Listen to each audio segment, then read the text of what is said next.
आप देख रहे हैं न्यूज़ मैक्स और मैं हूं शकील अहमद। जिस तरह से लोकसभा इलेक्शन के 3 चरण हो चुके हैं और अभी काफ़ी कुछ बाकी है, हमारे साथ बात करने के लिए बिहार से कद्दावर नेता डॉक्टर खालिद अनवर साहब हैं जो एमएलसी हैं और जेडीयू के लीडर हैं। स्वागत है खालिद साहब आपका स्टूडियो में। शुक्रिया। खालिद साहब, क्या कहना चाहेंगे जिस तरह से 3 फेज़ के इलेक्शन हो चुके हैं, आपकी पार्टी 17 सीटों पर बिहार में इलेक्शन लड़ रही है, तो किस तरह से आप हालात देख रहे हैं? देखिए, बिहार के जो हालात हैं और नीतीश कुमार ने जो वहाँ तरक्की के काम किए हैं, तमाम कम्युनिटीज़ के लिए जो तरक्की का काम उन्होंने किया है। 2005 से पहले का बिहार, जब बिहार का बजट सिर्फ 24,000 करोड़ हुआ करता था, आज बिहार का बजट 2,26,000 करोड़ रुपये हो गया है। तो बिहार 2005 से पहले क्या था, आज 2019 में बिहार क्या है, इसको बिहार के लोग महसूस कर रहे हैं। और इन्हीं चीज़ों को सामने रखते हुए बिहार के लोगों ने इससे पहले भी नीतीश कुमार की क़यादत पे भरोसा किया था। 2015 में जब हम विधानसभा इलेक्शन लड़ रहे थे, हालांकि उस वक्त हमारे अलायंस पार्टनर राष्ट्रीय जनता दल वाले थे, लेकिन इलेक्शन नीतीश कुमार के चेहरे पे हुआ था और नीतीश कुमार के डेवलपमेंट पे हुआ था। आज भी जो जनरल इलेक्शन हो रहा है उसमें बिहार के लीडर नीतीश कुमार हैं और लोग नीतीश कुमार के नाम पे बड़ी तादाद में एनडीए को वोट दे रहे हैं। मुझे ऐसा लगता है कि बिहार में जो महागठबंधन बना है राष्ट्रीय जनता दल का, कांग्रेस का और दूसरी जो छोटी छोटी इलाकाई पार्टियां हैं, उन पार्टियों इस गठबंधन का कोई बड़ा किरदार नहीं होने जा रहा है और लोगों ने एक तरह से इस गठबंधन को बिहार में रद्द कर दिया। लेकिन अगर देखा जाए बिहार में जिस तरह से मुस्लिम कई सीटों पर ऐसा है जो काफ़ी तादाद में है, जिस तरह से नीतीश ने लालू से अलहदगी इख्तियार की और उसके बाद जिस तरह से ये इल्ज़ाम लगा बार बार नीतीश कुमार पर कि उन्होंने धोखा दिया है लालू प्रसाद यादव को, तो क्या उसका असर, ख़ासतौर से अगर हम बिहार की बात करते हैं तो बिहार का मुसलमान बड़ी सोच समझ करके वोट देता है, तो किस तरह से आप मुसलमान को पार्टी से जोड़ रहे हैं? क्योंकि जिस तरह से नरेंद्र मोदी को लेकर मुसलमानों की अगर हम बात करते हैं तो पूरी तरह से एंटी मोदी लहर मुसलमानों के दरमियान है। देखिए शकील साहब, आपने 2 सवालात किए हैं। एक तो यह है कि बीजेपी के मुतल्लिक मुसलमानों का क्या रवैया, और दूसरा यह है कि क्या नीतीश कुमार ने गठबंधन को धोखा दिया। दोनों अलग अलग मौजू हैं। आप एक बात समझिए कि जो 2015 का इलेक्शन हुआ, जो अलायंस हुआ, वो अलायंस नीतीश कुमार ने आगे बढ़ करके किया था। आपको याद होगा नीतीश कुमार ने एक तहरीक चलाई थी कि जितनी जनता पार्टी की सिस्टर पार्टियां बनी उन तमाम पार्टियों को मिला दिया जाए, यहाँ तक कि मुलायम सिंह यादव को उसका हेड बनाया जा रहा था। लेकिन किसी वजह से मुलायम सिंह यादव जी को लगा कि भाई हमारा पार्टी का एसेट है, वो क्या होगा, इनको क्या होगा, देवी गौड़ा जी थे, ये थे, बिलाखिर वो कामयाब नहीं हो सका। नीतीश कुमार जी ने एक इनिशिएटिव लिया कि ठीक है, अगर नेशनल लेवल पर नहीं हो सकता है तो क्या ये बिहार लेवल पर मुमकिन है। उन्होंने कोशिश की कि एक गठबंधन बनाया जाए और नीतीश कुमार ने उस गठबंधन को लीड किया। नीतीश कुमार पहले से इस बात को कह चुके हैं कि भाई हम 3 चीज़ों से समझौता नहीं करेंगे, करप्शन से नहीं करेंगे, कम्युनलिज्म से नहीं करेंगे, क्राइम से नहीं करेंगे। बहुत अच्छी सरकार चल रही थी, लेकिन अचानक तेजस्वी यादव के कुछ कारनामे ऐसे सामने आए, उनके ऊपर सीबीआई का रेड हुआ, उनका नाम आया। नीतीश कुमार ने मौका दिया कि भाई आप इस मामले को पब्लिक डोमेन में आकर के बताइए कि ये मामला क्या है। तेजस्वी यादव इसके लिए तैयार नहीं हुए, लालू यादव की पूरी फैमिली इसके लिए तैयार नहीं हुई। नीतीश कुमार वहां से चल करके कांग्रेस अध्यक्ष सोनिया गांधी के पास आए। उन्होंने बताया कि ऐसा ऐसा मामला, मैं इसे समझौता नहीं कर सकता हूं, मैं अपनी इमेज के लिए जी रहा हूं, मैं पैसा कमाने के लिए मैं मुख्यमंत्री नहीं बनाऊं। सोनिया गांधी से मीटिंग हुई, राहुल गांधी से मीटिंग हुई, लेकिन हुआ क्या कि इस बीच में लालू यादव कहीं दूसरी जगह एक नया विंडो उन्होंने खोल लिया दूसरी पार्टियों से कि हम नीतीश कुमार को कैसे धोखा दें। नीतीश कुमार के पास इसके अलावा कोई चारा नहीं था कि भाई अगर आपके ऊपर करप्शन के चार्ज, उन्होंने कहा कि आप किसी और को डिप्टी सीएम बना दीजिए, क्या जरूरी है कि तेजस्वी यादव रहे। लेकिन लालू यादव चूंकि वो बात तो करते मुसलमान और यादव की, लेकिन उनको अपनी फैमिली के अलावा कुछ दूसरा नजर नहीं आता। उन्होंने किसी को, अब्दुल बारी सिद्दीकी थे या कोई भी दूसरे रामचंद्र पूर्वे थे, किसी को भी डिप्टी सीएम बना सकते थे और ये गठबंधन बच सकता था। लेकिन करप्शन को चूंकि नीतीश कुमार बर्दाश्त नहीं कर सकते हैं, तो लालू यादव ने ब्लैकमेल करने की कोशिश की, जिसकी वजह से गठबंधन टूटा। और एक बात समझ लीजिए, गठबंधन टूटा तो इस गठबंधन टूटने की सारी जिम्मेदारी लालू यादव जी की है। चूंकि उनके बेटे के ऊपर करप्शन का इल्जाम लगा था। एक बात और समझने की शकील साहब, कि जिस वक्त ये गठबंधन हो रहा था, इत्तेहाद हो रहा था, उस वक्त जनता दल यूनाइटेड के पास 122 सीटें थी और लालू यादव के पास सिर्फ 21 सीट थी विधानसभा में। लेकिन हमने बहुत नीचे उतर करके कि एक गठबंधन बने, हमने 100 सीटें दी उनको लड़ने के लिए, 101 सीटें दी। कांग्रेस के पास सिर्फ 3 सीटें थी विधानसभा में, हमने 41 सीटें दी कि गठबंधन बने। और हम पहले दिन जो है ना 22 सीट कम होकर के 100 सीटों पे हमने इलेक्शन लड़ा। तो कुर्बानी तो हमने दी थी गठबंधन के लिए, नीतीश कुमार ने दी थी गठबंधन के लिए। और इस गठबंधन को अगर आप अपने बेटे की मोहब्बत में, बेटे के करप्शन को बचाने के लिए, चोरी करने के लिए आप ये चाहते हैं कि लोग आपके साथ नहीं चल सकते, तो धोखा दरअसल लालू जी ने दिया। दूसरी बात जो आप ये कह रहे हैं कि बीजेपी के साथ हैं आप, देखिए एक बात समझिए, आज़ादी के बाद से आज तक मुसलमानों का अपना कोई एजेंडा इलेक्शन का नहीं था। और ये बड़ी बारीकी के साथ कांग्रेस पार्टी ने मुसलमानों को बीजेपी का खौफ दिला करके, कभी हिंदू महासभा, कभी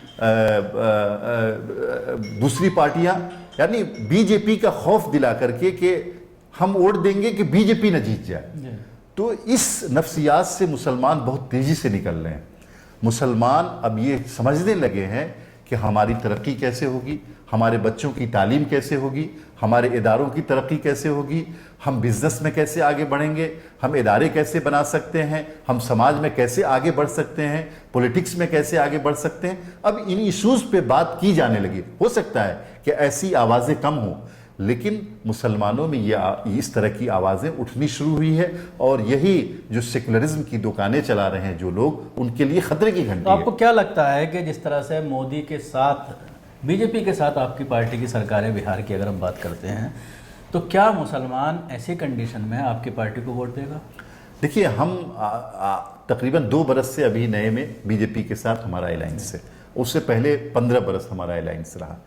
आप देखिएगा कि बिहार में मुसलमानों की तहजीब, मुसलमानों की ज़बान, मुसलमानों की जो अक़दार हैं, जो उनकी कुर्बानी है, जो उनकी खानकाहें हैं, जो उनकी मदारिस हैं, या उनका जो कल्चर है, कभी आपने नहीं देखा होगा कोई हमारी सरकार का कोई एक बंदा उनके ऊपर उंगली उठा सकता है।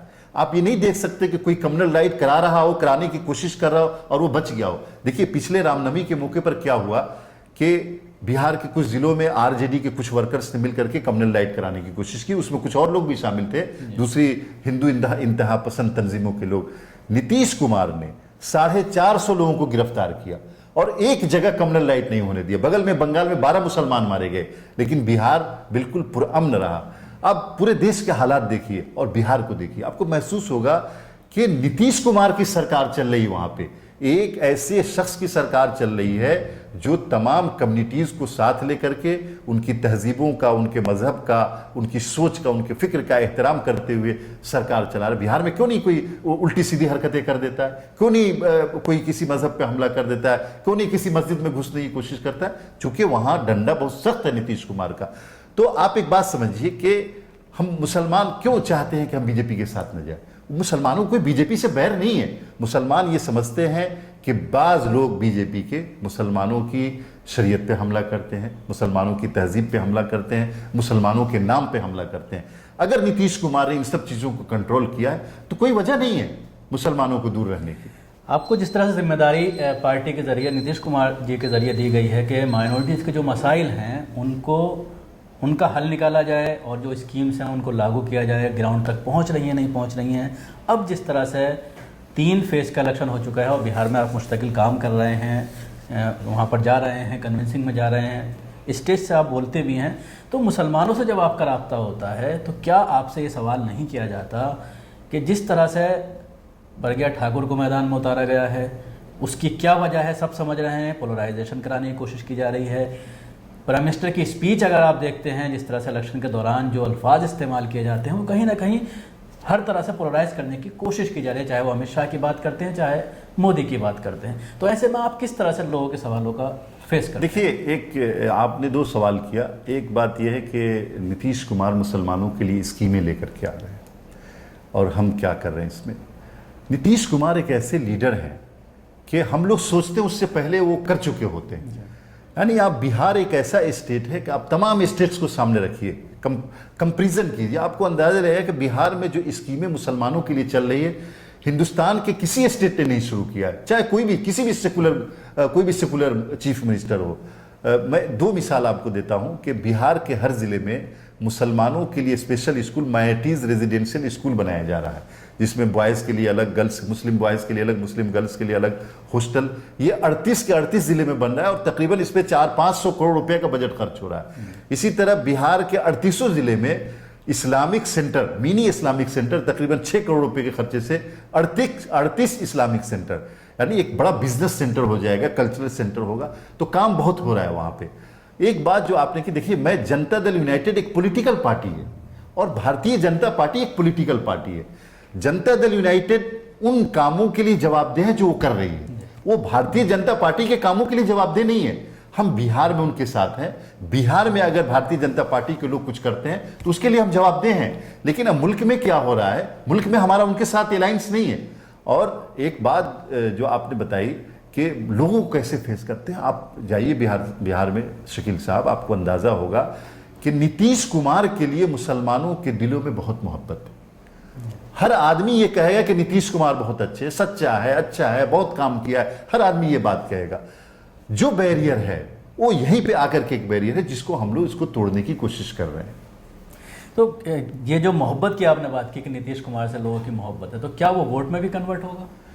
मुझे ऐसा लगता है कि एक बड़ी आबादी मुसलमानों का एक, यानी मैं जिन सीटों पर गया हूं, जैसे किशनगंज गया, मैं कटिहार गया, पूर्णिया गया, सुपौल गया, मधेपुरा गया और अभी जहानाबाद और बिहार शरीफ और दूसरी सीटों पे जाना है मुझे, तो मुझे ऐसा लगा कि हर सीट पे मुसलमानों की एक बड़ी तादाद नीतीश कुमार के साथ जुड़ रही है और मुसलमानों में काफ़ी अच्छी इमेज हमारे कैंडिडेट के लिए, जनता दल यूनाइटेड के कैंडिडेट के लिए है। मुझे उम्मीद है कि समझदार मुसलमान जो समझने लगे हैं चीज़ों को, वो ज़रूर Janata Dal United. National perspective में आपसे पूछा जाए, जिस तरह से इलेक्शन से पहले बहुत सारी रैलियां हुई, कोशिश ये की गई कि पूरे विपक्ष जो छोटी छोटी पार्टियां हैं उनको मिला करके कांग्रेस के साथ एक महागठबंधन बनाया जाए, जिसके लिए बंगाल में अभी सबसे आखिर में जो एक रैली की गई ममता दीदी के ज़रिए, उसमें सारा विपक्ष इकट्ठा हुआ। लेकिन अगर देखा जाए तो ग्राउंड पर जो है गठबंधन होता हुआ नज़र नहीं आया। अगर छोटे मोटे देख लेते हैं, अगर बिहार में जिस तरह से हुआ, आसाम में कोशिश की गई मौलाना बदरुद्दीन अजमल के ज़रिए,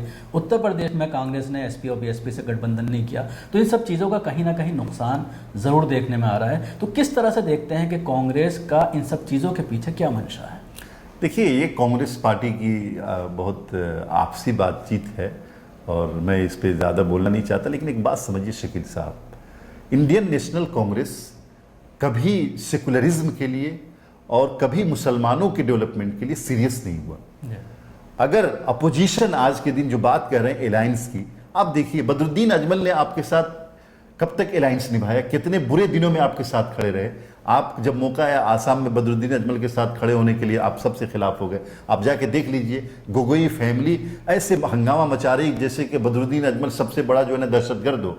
बदरुद्दीन अजमल ने कुर्बानियां दी है कांग्रेस पार्टी के लिए और आज कांग्रेस पार्टी चाह रही है कि बदरुद्दीन अजमल खत्म हो जाए। आपने देखा कि दिल्ली में जो है ना जरूरत पड़ी तो आपने आम आदमी पार्टी से सपोर्ट लिया, लेकिन आप यहाँ अलायंस नहीं कर सके। आपने टीएमसी के साथ बंगाल में काम किया, लेकिन वहाँ मसला ये है कि कांग्रेस पार्टी अभी इस घमंड से बाहर नहीं आ सकी है कि हम एक बहुत बड़ी पार्टी हैं और हम जो चाहे कर सकते हैं। उनको ये पता ही नहीं है कि सिमटते जा रहे हैं। आज कांग्रेस पार्टी को जो किरदार अदा करना चाहिए, उनको करना ये चाहिए कि भाई एक मजबूत अपोजिशन तैयार कर दे। देखिए, मुल्क में जहां पोजीशन की जरूरत है वहीं अपोजिशन की भी जरूरत है। लेकिन आप नवीन पटनायक को छोड़ देंगे, आप नीतीश कुमार को छोड़ देंगे, आप ममता बनर्जी को छोड़ देंगे, आप केसीआर को छोड़ देंगे, किस तरह का पोजीशन बना रहे हैं आप? दरअसल देखिए, कांग्रेस ये चाहती है कि रीजनल पार्टियां खत्म हो जाएं। वो नहीं चाहती कि नीतीश कुमार सरवाइव कर सके, वो नहीं चाहती कि टीएमसी सरवाइव कर सके, वो नहीं चाहती कि केसीआर सरवाइव करे, वो नहीं चाहती कि बदरुद्दीन अजमल सरवाइव करे। तो ये इनका एजेंडा है और इन पार्टियों को समझना चाहिए। इन जो उनके साथ धीरे धीरे छोटी छोटी पार्टियां जो आज लगी हुई है, बिहार की भी एक पार्टी लगी हुई है, उनको समझना चाहिए कि कांग्रेस पार्टी एक ऐसा बरगद का पेड़ था जो बूढ़ा तो हो गया है, लेकिन जो उसके नीचे आएगा उसको खत्म कर देगी वो पार्टी।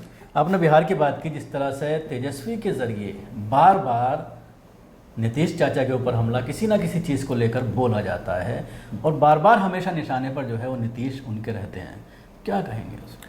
देखिए, तेजस्वी यादव को विरासत में सियासत मिली उनको ये पता नहीं है कि ये जो उनकी लेगेसी है, जो उनके वालिद लालू प्रसाद यादव ने उनको दी है, कितनी मेहनत करके दी, उनको मिल गई। वो ट्वीट खेल रहे हैं, वो बिहार में सियासत नहीं कर रहे हैं, वो एक बच्चों का गेम खेल रहे हैं। उनको जो मन में आता है बोल देते हैं। उनको ये पता नहीं कि नीतीश कुमार का कद क्या, उनका कद क्या है। उनको ये समझना चाहिए कि जब तक वो 1.5 बरस नीतीश कुमार के साथ रहे, उस 1.5 बरस ने उनको एक लीडर बनाया।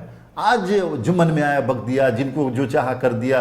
तो मुझे लगता है वक्त के साथ साथ तेजस्वी यादव बालिग हो जाएंगे, समझदार हो जाएंगे, और एक मैच्योर सियासतदान की ज़रूरत है बिहार में भी। और वो ये समझ लेंगे कि नीतीश कुमार कितने बड़े लीडर हैं और उनकी क्या कुर्बानियां हैं। बिहार को आगे ले जाने में उन्होंने कितना बड़ा किरदार अदा किया है। एक न एक दिन तेजस्वी यादव को समझ में आएगा। और मुझे ये लगता है जब तक समझ में आएगा तब तक बहुत देर हो चुकी होगी और लालू यादव की लेगेसी खत्म हो चुकी होगी। शुक्रिया। ये थे डॉक्टर खालिद अनवर साहब, जो बिहार से एमएलसी हैं, जो हमसे तफसील से बात कर रहे थे, ख़ासतौर से बिहार की सियासत के ऊपर इन्होंने बात की। और इन्होंने बात की कि किस तरह से नीतीश कुमार के ज़रिए माइनॉरिटीज़ के लिए बहुत सारी स्कीम्स लाई गई हैं और बहुत सारी स्कीम पाइपलाइन में हैं जिन पर काम चल रहा है। और इनको ये लगता है कि मुसलमान इस इलेक्शन में, जो लोकसभा का इलेक्शन चल रहा है जिसमें इनके 17 उम्मीदवार बिहार से अपनी किस्मत आजमा रहे हैं, वो इन स्कीमों को देखते हुए और जो नीतीश कुमार पर जो मुसलमान भरोसा करते हैं वो इनको वोट ज़रूर देंगे।